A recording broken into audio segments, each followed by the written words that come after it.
आप सभी को सादर प्रणाम। आइए हम अपनी कक्षा का आरंभ करते हैं। परमपिता परमात्मा की महती अनुकंपा से हम सभी को एक उत्तम ग्रंथ पढ़ने का सौभाग्य प्राप्त हो रहा है, जो परमात्मा हम सभी के अत्यंत सहायकारी, सदैव समस्त प्रकार की अनुकूलताएं हमें निरंतर प्रदान कर रहे हैं। ऐसे परम परोपकारी परमात्मा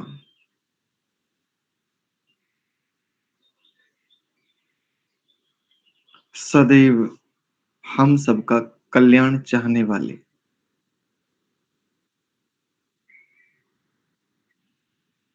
परम कारुणिक भगवान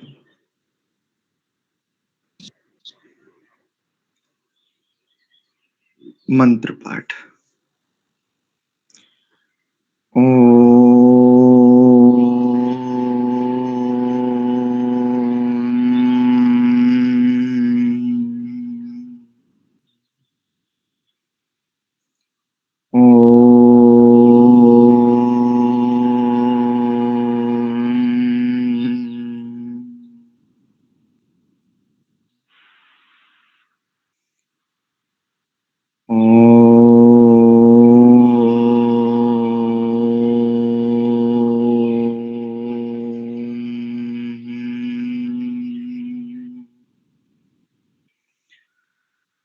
ॐ सहना भवतु सहनौ भुनक्तु सह वीर्यं करवावहै तेजस्विनावधीतमस्तु मा विद्विषावहै।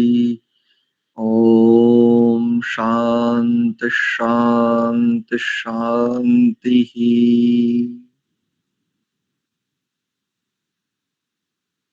ओम आप सभी का पुनश्च हार्दिक स्वागत एवं अभिनंदन संस्कार विधि स्वाध्याय की इस कक्षा में। तो आज हम संस्कार विधि के पृष्ठ संख्या 26 यहां से हम पढ़ने वाले हैं। इसी प्रकार जैसे पीछे मंत्रांशों को लेकर के कुछ अन्य अन्य अर्थ करते हुए ये कहने का प्रयास पौराणिकों के द्वारा किया गया कि यहाँ पर जड़ पूजा को स्वीकार कर लिया है, यहाँ ऐसा मान लिया है, यहाँ ऐसा मान लिया है इत्यादि। उन कई सारे संदर्भों को देखते हुए उसी क्रम में जब समावर्तन संस्कार आता है, वहां पर जूता धारण करने के लिए एक मंत्र का प्रयोग है। इसी प्रकार समावर्तन संस्कार के ओम प्रतिष्ठे स्थो विश्वतो मां पातम संस्कार विधि पृष्ठ संख्या 94, इसके अर्थ में भी पौराणिक लोगों ने क्या किया है, तो यहां पर भी पौराणिकों को भ्रांति है। कह रहे हैं अर्थ में पौराणिकों को महाभ्रांति है। इसका अर्थ वे इस प्रकार करते हैं, हे जूते तू मेरी सब तरह से रक्षा कर। सब प्रकार से तो जूता रक्षा कर नहीं सकता। हाँ, पैरों की रक्षा, तलवों की रक्षा अवश्य कर सकता है, किंतु यह भ्रांति पूर्वोक्त नियमों की अनभिज्ञता के कारण ही है। अनभिज्ञता कहते हैं ठीक प्रकार से ना जानने के कारण। महर्षि ने इसका अर्थ नहीं किया है। गृहस्थ में प्रवेश करने वाले पुरुष को उपानः, जूतों को कहते हैं उपानः, पाद वेष्टन, पग रखा आदि इस मंत्र से धारण करने के लिए स्वामी जी ने लिखा है। इसकी भी पुरुष व्यत्यय से ही संगति लगानी तथा प्रकरण के अनुकूल अर्थ करना उचित है, क्योंकि मंत्र में किसी वस्तु का नाम नहीं है। लोक में भी जो शरीर की सुरक्षा के बाह्य साधन हैं, वे प्रतिष्ठा पद से गृहीत किए हैं। वे कंटक आदि व सर्दी गर्मी से शरीर की रक्षा करते हैं। यदि कोई द्विवचनांत का आग्रह करके जूता ही अर्थ करने का दुराग्रह करे, तब भी यदि कोई द्विवचनांत करके इसका अर्थ केवल मात्र जूता ही करे और यह अर्थ करने का दुराग्रह करता रहे, स्वीकार ही ना करे, तब भी देखिए कितना सुंदर समाधान है। तब भी पुरुष व्यत्यय से अर्थ की संगति लगानी ठीक लगती है कि चलो आपके दुराग्रह को भी मान लें, लेकिन फिर भी यहां पर क्या करेंगे, व्यत्ययो बहुलम, उसके आधार पर अर्थ की संगति लगाओगे तो आपका भी ये जो शंका उपस्थित हो रही है ना, इसका निराकरण हो जाएगा। यहां जूते से प्रार्थना नहीं की गई है। ऐसे स्थलों पर भ्रांति का मूल कारण पूर्वोक्त वैदिक नियमों से अनभिज्ञता ही है। जो पूर्व में उक्त कहे गए वैदिक नियम कौन कौन से, तो जो हम अभी ऊपर देख रहे थे, निघंटु निरुक्त आदि में जो ऋषियों महर्षियों के बनाए हुए नियम है, अर्थात वेद मंत्रों के ठीक ठीक अर्थों को जानने के लिए जो नियम ऋषियों ने खोज कर सभी के लिए ग्रंथ रूप में समर्पित किए। जैसा हमने कल भी कहा था कि आजकल लोग अमर कोश या कुछ शब्द कोश आदि के आधार पर मंत्र कोई भी वेद का ले लेंगे और उस वेद में प्रयुक्त शब्दों का अर्थ अमर कोश से बताएंगे, बृहद कोश से बताएंगे, बृहत्रयी से बता देंगे, कहते देखो इसका अर्थ ये बनता है। अरे भले मानुसो, अर्थ तो बहुत कुछ बनता है, तो क्या सबको मान लिया जावे क्या? यदि अर्थ बहुत कुछ बनता भी है तो क्या सबको स्वीकार सभी स्थलों पर किया जावे? और इसके लिए स्वामी जी कितना सुंदर उदाहरण देते हैं। कहते हैं यदि भोजन कर रहा हो कोई और वहां पर वो अपने स्वामी सेवक अथवा अन्य किसी गृहस्थ व्यक्ति से कहे सैंधवम आनय, सैंधवम ले आओ, सैंधव को ले आओ, और यहां पर लाकर के कोई घोड़ा खड़ा कर दे कि लीजिए, तो बस ये ऐसी ही बात है कि ये भी अर्थ होता है। अरे भैया प्रकरण यहाँ पर भोजन करने का है और भोजन करते समय यदि कोई सैंधव की बात करेगा तो इसका अर्थ है उसे नमक चाहिए। अब नमक के स्थान पर तुम घोड़ा ला करके खड़ा कर दोगे भोजन कर रहे व्यक्ति के लिए, तो वो क्या कहेगा? अरे भले मानुस, सामान्य विचार तो कर ले कम से कम। मैं भोजन कर रहा हूं, यहां पर सैंधव शब्द का अर्थ तुझे घोड़ा नहीं लवण समझना चाहिए, नमक समझना चाहिए। बस ऐसे ही लोगों का भी आग्रह है। अर्थ यदि अर्थ स्पष्ट हो भी रहा हो, यदि अर्थ उपस्थित हो भी रहा हो, तो जो अर्थ आपको उपस्थित हो रहा है, क्या उस प्रत्येक अर्थ का स्वीकार कर लेना चाहिए सर्वत्र ही? तो बिल्कुल ठीक ऐसे ही जैसे कि भोजन करते समय और कोई घोड़ा ला करके खड़ा कर दे, या मान लीजिए घूमने का समय हो, घूमने जाना हो, जैसे कई लोगों के शौक होते हैं, कुछ लोग पैदल जाते हैं, कुछ लोग साइकिलिंग करते हैं, कुछ लोग बाइकिंग करते हैं, कुछ लोग घुड़सवारी करते हैं। तो जिस समय की परंपरा का संकेत दे रहे हैं, उस समय घुड़सवारी ये मुख्य भ्रमण का साधन होता था। तो मान लीजिए भ्रमण का काल हो और फिर अपने किसी परिचित जन से कहे कि सैंधवम आनय, अब यहां पर वो ले आए उठा करके नमक और कहे ले प्रभु, तो क्या कहेगा वो कि ठीक है इसको एक काम करो, इसको मेरे सर पे रख दो। ऐसा ही तो कहेगा कि भले आदमी तुम्हें पता है कि ये मेरे भ्रमण का समय है और इस समय सैंधव का क्या अर्थ लेना चाहिए, तुम्हें घोड़ा अर्थ लेना चाहिए, गमन करने का साधन अर्थ लेना चाहिए, इत्यादि। तो देखिए 8वां अनुच्छेद देखिए, कुछ लोगों का यह भी मिथ्या आक्षेप है कि वेदों में वानप्रस्थ तथा सन्यास का कहीं विधान नहीं है। कुछ लोग ऐसा भी कहते हैं कि भाई वानप्रस्थ और ये जो सन्यास है इसका विधान वेदों में नहीं है, क्योंकि वेद में कहीं भी वानप्रस्थ तथा सन्यास शब्द नहीं है। अतः महर्षि दयानंद के ये दोनों संस्कार ही अवैदिक हैं। आश्चर्य की बात यह है, अवैदिक कहने वाले वे लोग हैं जो वैदिक के नाम पर ना जाने क्या क्या क्या क्या अर्थ अनर्थ कर रहे हैं। वो इस बात को कह रहे हैं कि ये दोनों संस्कार अवैदिक हैं। चलो इनके इस आक्षेप का भी निराकरण देख लेते हैं कि ये दोनों संस्कार वैदिक हैं अथवा अवैदिक हैं, इनकी मूल धारणा क्या है। किंतु यह आक्षेप मिथ्या ही है। शास्त्रों में वानप्रस्थ के लिए मुनि ही तथा सन्यास के लिए यति ही शब्द का प्रयोग आता है। अब कोई कहे नहीं मुझे तो बिल्कुल ऐसा का ऐसा ही दिखाओ, कि मैं नहीं मानूंगा कि वानप्रस्थ के लिए मुनि शब्द का प्रयोग है और ये वानप्रस्थ के लिए है।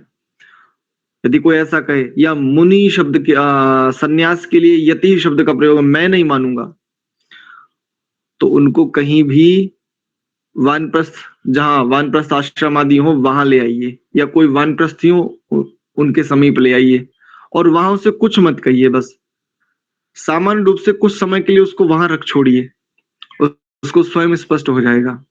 क्योंकि वानप्रस्थ में रहने वाले जो वानप्रस्थी लोग हैं वो एक दूसरे को भी, और जो अन्य लोग हैं गृहस्थी आदि, वो भी इन सभी को क्या संबोधन देते हैं, मुनि जी।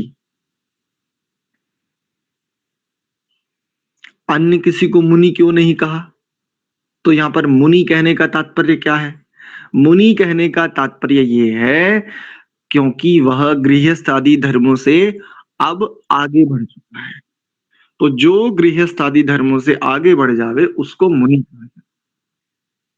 कई लोग केवल गृहस्थ ही में अपने प्राणों का त्याग करते हैं, गृहस्थ में रहेंगे आजीवन, बस उसी में रहेंगे, और फिर बाद में देखो समाज में इतने प्रकार के विघटन, इतने प्रकार की समस्याएं, आपसी वैमनस्य और ना जाने क्या क्या चलता है। तो व्यावहारिक दृष्टि से देख लो, यदि आपको शास्त्रीय विधान समझ में नहीं आवे तो व्यावहारिक दृष्टि से देखो। और जो जो परिवार में जो जो माता पिता आदि अग्रज होते हैं, जैसे ही उनके पुत्र आदि के विवाह और पौत्र आदि यानी ये संतानें हो जाती हैं, उसके पश्चात वो क्या करते हैं, वो आराम से एकांतवास करते हैं। और मैं तो एक बात और कहता हूं आगे बढ़ करके, यदि आज ऐसी स्थितियां नहीं है कि आप किसी वन में जाकर के बसें, पहले तो वन ही नहीं छोड़े, और यदि कहीं पर ऐसी स्थितियां हैं भी कि वन में जाकर के बसें, तो आज जीवन का निर्वाह सरलता से नहीं हो पाता।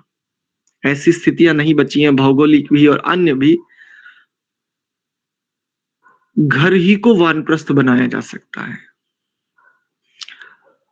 हस्तक्षेप छोड़ दीजिए, जो भी बड़े हैं ना, वो घर गृहस्थी में किसी भी प्रकार का हस्तक्षेप छोड़ दीजिए, बस हो गया आपका वानप्रस्थ। और क्या कीजिए, जो जीवन भर कमा लिया ना, इसी जीवन में भी जो जीवन भर कर लिया, उनका हिसाब किताब कर लीजिए। जैसे उदाहरण के लिए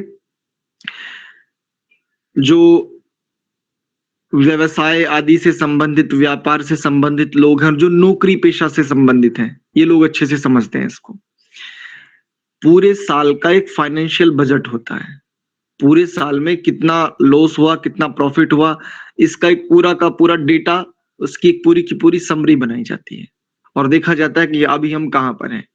यदि हम प्रॉफिट में है तो बहुत बढ़िया, कितना प्रॉफिट है, कितने परसेंट का, हमने कितनी ग्रोथ की है, ये एक डेटाबेस बनाया जाता है।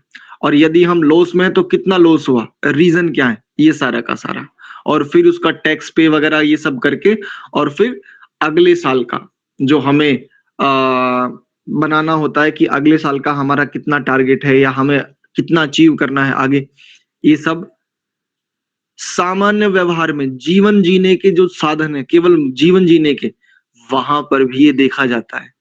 यहाँ तो चेतना की यात्रा है, यहाँ तो आत्मा की यात्रा है। तो अभी तक आपने स्वयं की यात्रा में जो देख तो लो, कम से कम आप प्रॉफिट में रहे, लॉस में रहे, आपका डेटाबेस कितना है, एक बार कम से कम कैलकुलेशन निकाल करके तो देख लो। और जब कैलकुलेशन निकालेंगे तो आपको समझ में आएगा कि बस भवनों और व्यवस्थाओं के लिए जीता रहा, स्वयं के लिए तो जिया ही नहीं। तो ये भी ना समझो कि ये जो हस्तक्षेप बंद कर देने की बात है, इससे आपकी कोई बड़ी हानि हो जाने वाली है।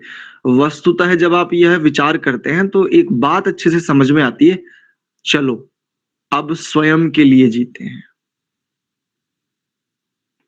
क्योंकि अभी तक का जो जीवन था वो स्वयं के लिए नहीं था, वो अन्यों के लिए, अन्यों से जुड़ करके, व्यवस्था हो सकती है, पुत्र पौत्र आदि हो सकते हैं, अन्य जो भी कुछ हो सकता है, स्वयं के लिए नहीं था। जैसे मैं प्राय एक बात कहा करता हूं, व्यवस्थाएं, अनुशासन हमारे लिए है, हम अनुशासन के लिए नहीं है। तो इस आधार पर भी देख सकते हैं। तो यदि वानप्रस्थ आदि की स्थितियां ना बने, तब भी एक बड़ा उत्तम समाधान हो सकता है कि अब स्वयं के लिए जीना आरंभ कीजिए। और कुछ दिन करके देखिए, जिनके साथ आपके तनिक मतभेद हैं, वैमनस्यता है, या कुछ थोड़ा बहुत बिगाड़ आदि भी यदि आ गया है, आप तनिक एकांत में, वहीं अपने घर में एकांतवास करके देखिए। ये भीतर की बात है, ये आंतरिक वृत्तियों की बात है। बाह्य समस्त, क्योंकि जिन चेष्टाओं को देख करके आप सुखी दुखी हो रहे हो, ये अनित्य हैं, ये सदैव नहीं रहने वाली हैं। और आपसे पहले ना जाने कितने लोग इन्हीं व्यवस्थाओं के पीछे अपना जीवन गंवा चुके, और अभी तक आप भी अपना कितना जीवन गंवा चुके हैं। तो ये हम सब बहुत सरलता सहजता से देख सकते हैं। ये केवल वानप्रस्थ के लिए कह रहा हूं। ऐसे ही यदि सन्यास को देखना चाहें, मान लीजिए किसी ने एकांतवास करके अपनी स्थितियों को संपादित कर लिया, और वो कहे कि भाई अब सन्यास लेना है, स्थितियां ना बने, एक एक कर ऐषणाओं को छोड़ते जाइए। केवल 3 ऐषणाएं हैं, एक एक कर प्रतिदिन एक एक ऐषणा का थोड़ा थोड़ा त्याग करते जाइए।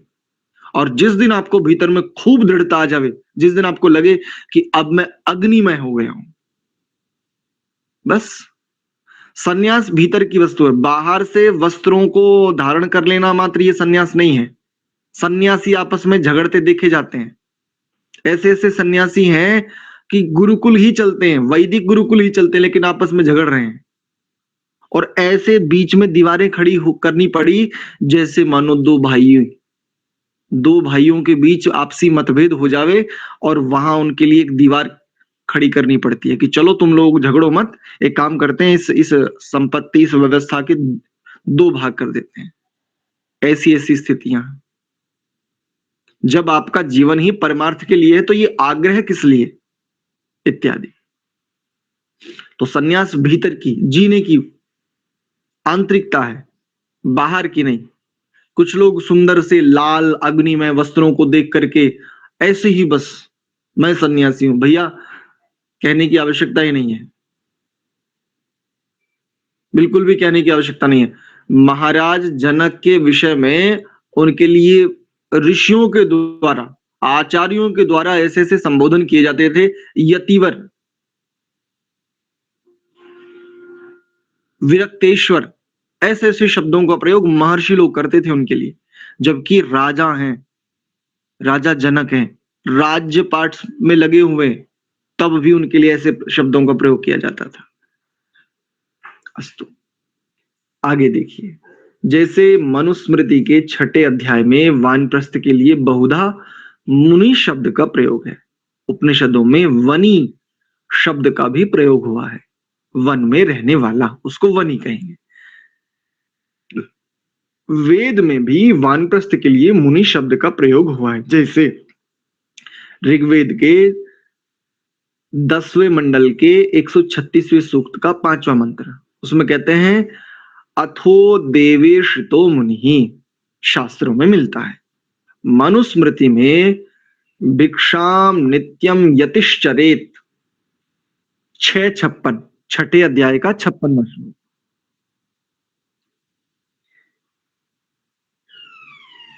एक और निराकरण कर लेते हैं। जैसे यहाँ पर एक वनी शब्द आया, वनी, वन में रहने वाला, वन में बसने वाला। देखो, केवल वन में बसने मात्र से यदि कोई वानप्रस्थी हो जावे या मुनि हो जावे, तो वन में अनेकों जीव जंतु रहते हैं, उनको भी वानप्रस्थी कह देना चाहिए ना। फिर यदि केवल यही अर्थ लेवे कि वन में रहने वाला वानप्रस्थी हो जाता है, या जिसको वनी कह दे वह भी केवल केवल जो वन में बस रहा वो वनी हो गया और वही वानप्रस्थी है, तो फिर ये बंदर, लंगूर, ये जितने भी जीव जंतु रहते हैं सब वानप्रस्थी हो गए? नहीं। वन में प्रकर्ष रूप से स्थित रहने वाले को वानप्रस्थी ऐसा कहेंगे, ऐसा इसका अर्थ करेंगे शब्द का। वन में जो प्रकर्ष रूप से बसा हुआ है, स्थित है, उसको कहेंगे वानप्रस्थी। लेकिन मुनि शब्द में एक विशेषता है, एक गंभीरता है। अब मुनि के लिए आप ऐसा नहीं कह सकते कि जो वन में बसता हो। वन तो एक बाह्य आलंबन है, सांसारिकता से तनिक भर, थोड़ा दूर हटने के लिए। जैसे एक चित्रकार चित्र बना रहा होता है, तो जब तक वो चित्र बना रहा होता है, कुशल चित्रकार है, जब तक चित्र बना रहा होता है तब तक चित्र के समीप, बिल्कुल समीप स्थित होकर के चित्र बना रहा होता है। लेकिन चित्र बनाने के बाद उसको फाइनल टच देने से पहले तनिक कुछ कदम पीछे हटता है। यदि वो खड़ा होकर के चित्र बना रहा, और यदि बैठ करके बना रहा है, तो चित्र को अपने हाथ में पकड़कर अपनी आंखों से थोड़ी दूर पर ले जाता है और ऐसे ऐसे कई एंगल से उसको निहारता है कि देखूं तो चित्र ठीक बना है क्या। बस ये वन रूपी जो बाह्य आलंबन है वो इसीलिए है। वस्तुतः वानप्रस्थी भी है आंतरिक ही व्यवहार, आंतरिक ही क्रिया, आंतरिक साधना का ही उपक्रम है ये। तो वन तो आलंबन है, क्योंकि आलंबन एक बहुत बड़ा सहयोगी होता है।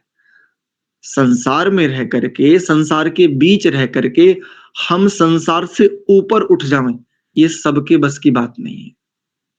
बहुत कम, बिरले होते हैं, बहुत कम लोग होते हैं।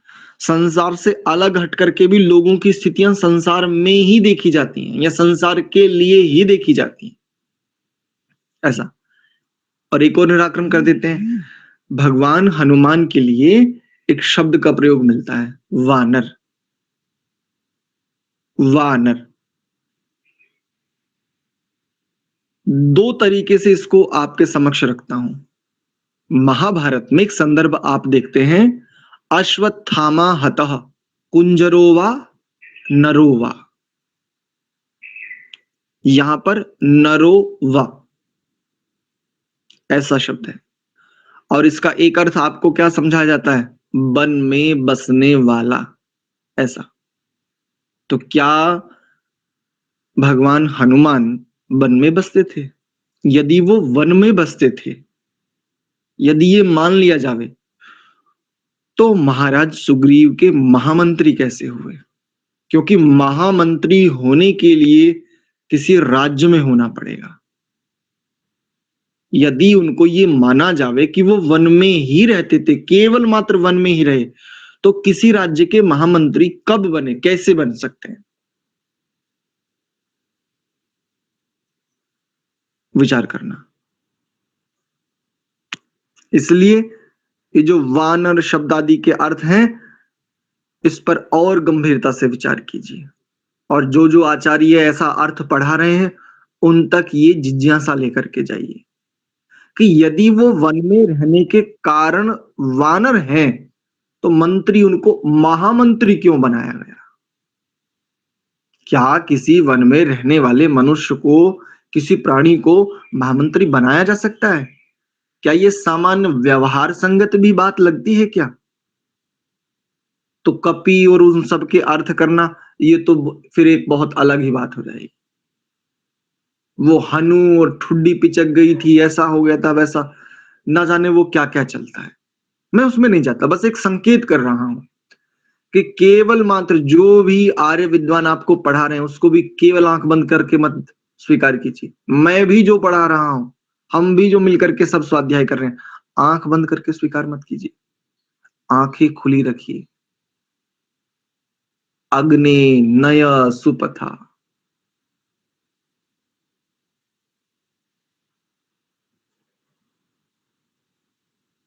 कि हे विद्वान, हे परमात्मा, हे विद्या, हमें सुपथ की ओर ले चलो। अब वो तो लेकर के चल ही रहे हैं, लेकिन आपको भी आंख खोल करके चलना पड़ेगा, क्योंकि आप ही कई बार कहते हैं स्वस्ति पंथाम अनुचरेम। जो हमें लेकर के चलने वाले हैं वो तो चलने वाले हैं ही, इसके अतिरिक्त हम भी स्वस्ति पथ के अनुगामी हो गए। तो ये कब हो सकता है? ये तभी संभव है जब हम स्वयं भी आंख खोल करके चलें। अस्तु। मनुस्मृति में भिक्षाम नित्यम यतिश्चरेत। यति के लिए क्या है? प्रतिदिन भिक्षा का विधान है। एष धर्मोनुशिष्टो वो यतीनाम नियतात्मनाम इत्यादि स्थलों में यति शब्द का प्रयोग सन्यासी के लिए आया है। उपनिषदों में इसी यति शब्द का प्रयोग मिलता है, जैसे संन्यास योगाद्यतयः शुद्ध सत्वाः, मुंडकोपनिषद में आपको ये प्रमाण मिलता है। संन्यास योगाद यतयः शुद्ध सत्वाः, संन्यास के योग से जिसकी सत्व शुद्धि हो गई है, ऐसे को कहेंगे यति। और सत्व शुद्धि के लिए तो देखो योग दर्शन में बहुत सुंदर, बहुत व्यापक वहां पर ये चर्चा आती है कि सत्व शुद्धि क्या है वास्तव में। आप जो ऐसा समझते हैं ना कि हम धार्मिक नहीं, हम अधार्मिक हैं, मैं पापी हूं, ऐसा हूं वैसा हूं, बहुत सारी दर्शनों को, दर्शनों के दर्शन मात्र से दृष्टि बहुत व्यापक हो जाती है, बहुत व्यापक। तो वहां पर कहते हैं कि भाई ये केवल मात्र कथन है, आत्मा न पापी है न पुण्यात्मा, कुछ नहीं, आत्मा केवल आत्मा है। और स्वभाव कैसा है? धार्मिक है आत्मा का स्वभाव, धार्मिक है, मुक्त स्वभाव वाला है, स्वभाव मुक्त स्वभाव वाला ही है आत्मा का, इत्यादि। और शुद्ध सत्व के लिए तो वहां कहते हैं कि जो चित्त है ना, जिसको आप कहते हो कि भाई मेरे चित्त में ऐसे ऐसे संस्कार हैं, तो चित्त का जो मूल कंसेप्ट है, जिन्होंने योग दर्शन आदि को थोड़ा भी पढ़ा है वो इस बात को समझ पा रहे होंगे, और अन्यों के लिए भी सरलता से एक संकेत करने का यत्न कर रहा हूं। जो आपका चित्त है ना, अंतःकरण चतुष्टय में जो चित्त नामक वस्तु है, जिसको आप मन नाम से भी कह देते हो कई बार, इसका जो रॉ मटेरियल है, इसमें जो सबसे अधिक गुण है जो, वो सत्व गुण ही है। सबसे अधिक जिसकी मात्रा इस चित्त नामक वस्तु में है, इस चित्त नामक पदार्थ में, अंतःकरण में है, उसमें सबसे अधिक मात्रा सत्व गुण की है। रजोगुण और तमोगुण सत्व गुण से कम है। और सत्व गुण का जो कार्य है स्वाभाविक है, वो प्रकाश, ज्ञान आदि।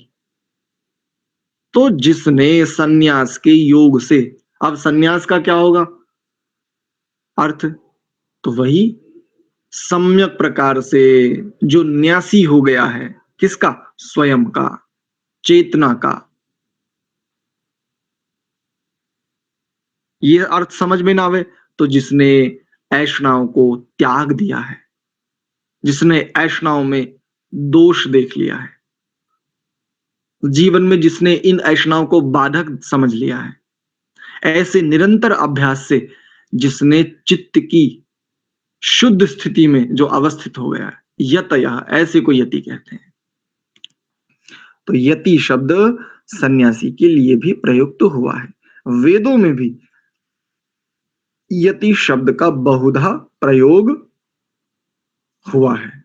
कहां हुआ है? तो देखो ये 3 प्रमाण उद्धृत कर रहे हैं। प्रथम है ऋग्वेद 10:72-7, यद देवा यतयो यथा भुवनान्य पिन्वत। और दूसरा ऋग्वेद का ही है 8:6-18, य इंद्र यतयस्त्वा भृगवो ये च तुष्टवुः। और तृतीय अंतिम प्रमाण है ऋग्वेद का 1:158-6, प्रथम मंडल के 158वें सूक्त का छठा मंत्र क्या है? अपामर्थन यतीनाम ब्रह्मा भवति सारथी। इत्यादि स्थलों पर यति शब्द का प्रयोग सन्यासी के लिए हुआ है। अतः वानप्रस्थ तथा सन्यास दोनों आश्रमों का मूल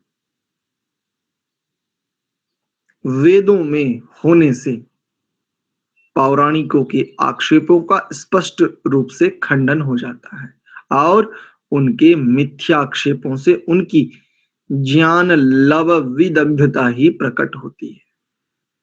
संकीर्णता, इस शब्द का अर्थ सामान्य रूप से ले लेंगे संकीर्णता, अर्थात उनकी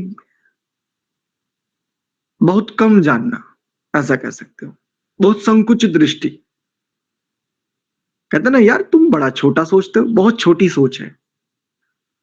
तो ये जो छोटी सोच आप सामान्य भाषा में कहते हो उसी को संस्कृत आदि भाषा में ज्ञान लव विदग्धता ऐसे शब्दों से कहा जाता है। तो ये उनकी संकीर्णता ही है, ये उनकी छोटी सोच ही है। वो गंभीरता से व्यापकता से विचार ही नहीं कर सकते। अस्तु, तो आज के विषय को इतना ही रखते हैं। आज के विषय से संबंधित यानी यदि किन्हीं का कोई प्रश्न है तो कृपया हैंड रेज कीजिए।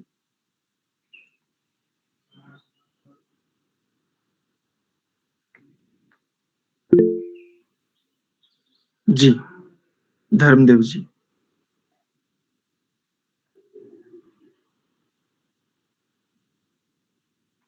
जी धर्मदेव जी, अनम्यूट करके बोलें, पहले आप अपने आप को अनम्यूट करें। जी स्मृति जी। आचार्य जी, आपने बोला गृहस्थी को छोड़ने के लिए वानप्रस्थ के लिए हमारे पास 3 ऐषणा होती हैं।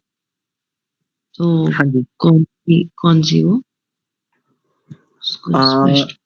हाँ जी, वानप्रस्थी के लिए नहीं होती वैसे मुख्य रूप से, ये तीनों ऐषणाओं का पूर्णतया त्याग सन्यासी के लिए होता है। लेकिन वानप्रस्थी, ये जो मुनि का काल है, ये जो मनुष्य जीवन में मुनि काल है, इसमें इन 3 ऐषणाओं से हटने का अभ्यास किया जाता है, क्योंकि इन तीनों को छोड़ना सहज नहीं है। जो मातृशक्तियां हैं उनके भीतर एक गुण होता है वात्सल्य, ममता, और इस ममत्व में आसक्ति कब हो जाती है इसको अलग विलग समझ पाना ये कठिन है। तो सबसे पहले ये 3 ऐषणाएं होती हैं, पुत्रैषणा, वित्तैषणा और लोकैषणा। पुत्रैषणा कहते हैं संतानों के प्रति जो राग अनुराग इत्यादि होता है। वित्तैषणा कहते हैं धन ऐश्वर्यों के प्रति, मैं ये हूं, मैं वो हूं, मेरे पास ये है इत्यादि। और लोकैषणा कहते हैं समाज में प्रतिष्ठा। क्योंकि एक बात कही जाती है, हम एक ही के हो सकते हैं क्योंकि हम एक ही हैं। बहुत दिनों की बात है, एक दिन ऐसे ही घूम रहे थे तो मैंने 3 छोटी छोटी सी पंक्ति ऐसे आ गई बस उपस्थित होकर के, एक के हैं, एक ही हैं और एक में ही हैं। तो एक ही है मतलब हम आत्मा एक ही है, और एक के ही है तो प्रभु के ही है, और एक में ही है तो प्रभु में ही है, क्योंकि ये समूचा ब्रह्मांड भी प्रभु में ही है और हम सब भी प्रभु में ही है। ठीक है स्मृति जी। जी जी, बहुत धन्यवाद। तो चलिए एक बार ओम का उच्चारण कर अपनी कक्षा को यहीं विराम देते हैं।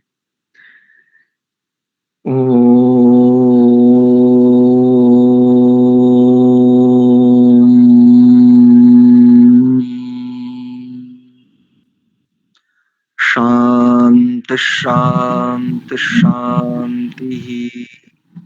आप सभी को बहुत बहुत धन्यवाद, सादर प्रणाम। सर्वेभ्यो नमः।